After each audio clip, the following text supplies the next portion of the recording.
70-е годы в нашем городе активно росло население. Запустили железнодорожное сообщение Уфа-Сибай.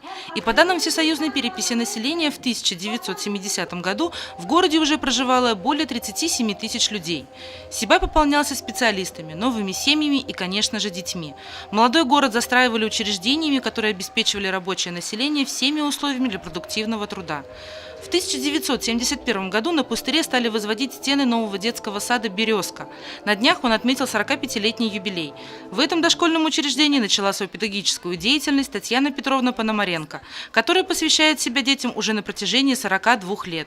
Почти сразу после выпуска из школы Татьяна Петровна приступила к работе с малышами, обучая их первым азам ритмики и музицирования.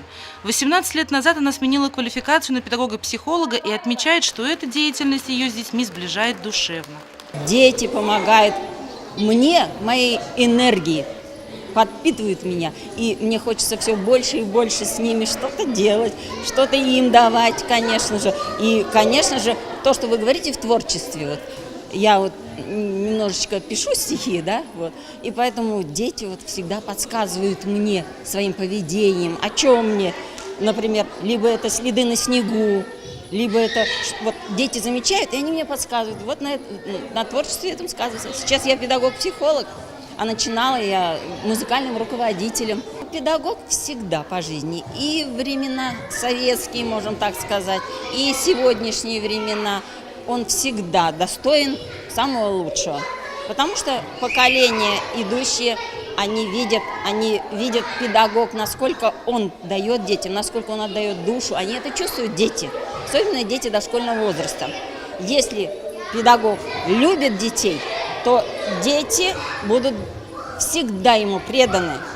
Торжественное мероприятие, посвященное 45-летнему юбилею детского сада, состоялось в стенах колледжа «Искусств», где чествовали работников дошкольного учреждения и ветеранов, внесших существенный вклад в развитие «Березки».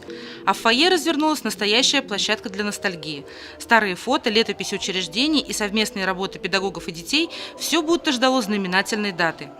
Представители городского отдела образования, движения «Вперед, Сибай», заведующие детских садов, выпускники и родители также присутствовали в зрительном зале и наблюдали, как дошколята под чутким руководством воспитателей, музыкальных руководителей представили зрителям вокальные и танцевальные номера. Как и полагается, в атмосфере тепла и нежности лица участников события были украшены доброжелательными улыбками. Екатерина Марочкина, Нияз Мирхайдаров, Гульгина Раскильдина, телекомпания СТВ.